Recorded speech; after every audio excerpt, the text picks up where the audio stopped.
Let's get this thing going. Check 1, 2. The Hip Hop Study Hall podcast with DJ Ekin starts now. About hip hop.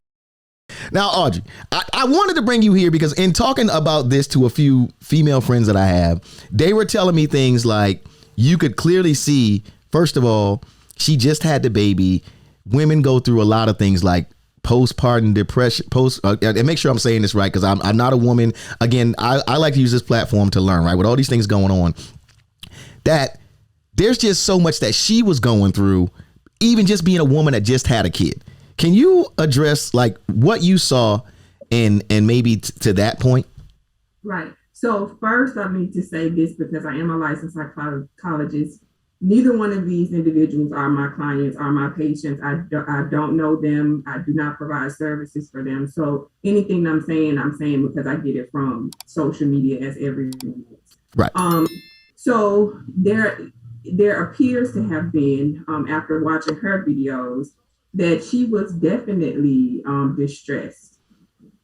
It appeared that she could possibly be going through an episode of postpartum depression, which is so underdiagnosed in our communities because we're so focused on being a good mom, taking care of the baby, that we really don't take time for ourselves. And I can say this as a survivor. Well, I don't want to say survivor, but I was diagnosed with postpartum depression as well. So I definitely can understand how, even as a psychologist, that it can go undiagnosed, but you still have to function. Right. So definitely see signs of that.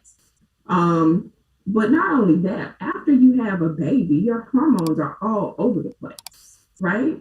And being a single mom of a co-parent that you're not in a relationship with, probably you're thinking about trying to maintain the relationship so you can have a family structure for your child, in addition to still being a new mom, dealing with your hormones and taking care of the child. Right. So in this episode, like one of those, legs of that stool fell apart when we're talking about her stability, and this relationship that she thought she had kind of fell apart.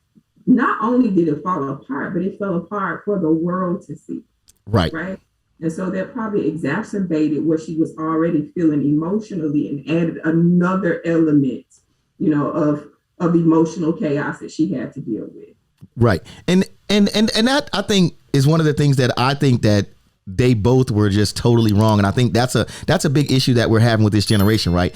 Is we are now not even dealing with each other properly. And then we invite the world in. And I don't care who you are. People can always talk about, I don't care what nobody say. When you staring at that screen, no matter how big you are, and you just start seeing them comments come, and people are saying any and everything, and they're not even doing what you did. How you said it at first was like, look, they're not exactly my client. I saw this, what everybody else saw.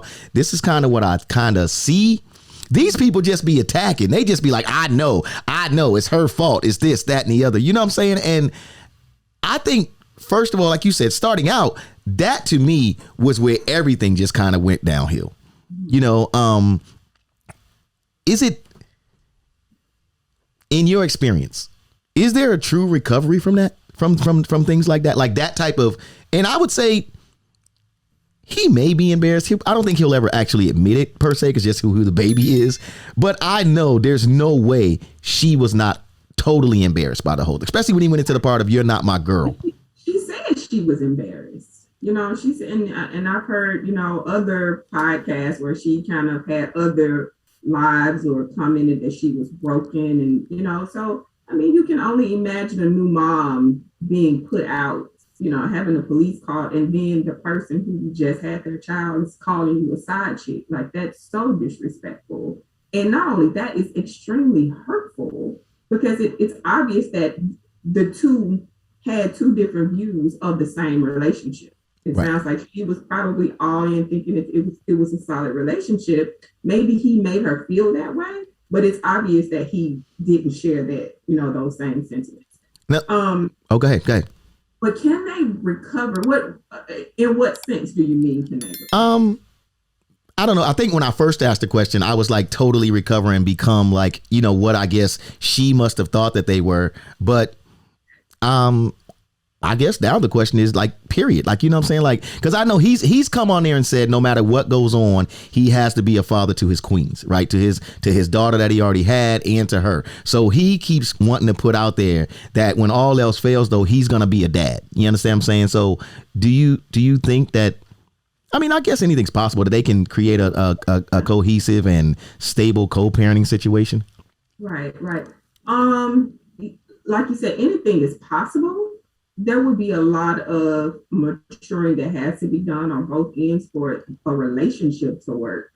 A lot of honesty and a lot of trust building, it sounds like, if we're talking about a relationship. But also, even if the co-parenting relationship has to work, there still needs to be a lot of work done there, especially maturing, because the two individuals will need to put themselves aside to focus on what's best for our child. You know, right? Danileigh would have to deal with her emotions and feelings about what he's done to her as a woman, so that she can now see him as a co-parent and the father of her child and allow him to be a father. And same for him, he would have to put his feelings aside in regard, or compartmentalize his feelings about Danileigh as his side chick, according to him, and focus on, this is the mother of my child, and how can we raise this child in a cohesive environment that will be healthy for the child. But I think a lot of damage control has to be done first, because what they did is, unfortunately, it's going to live on the internet forever, right? Right. And that child is going to see that, and I'm sure may have some questions. If not, you know, the child's friends may see it and have some questions. So they will definitely eventually have to address those issues. Stop playing. Don't forget, man, hit that subscribe button right now so you can catch all the updates and all the haps here at Hip Hop Study Hall. All right. It's your man, DJ Ekin. I see you. Subscribe. Hit it now.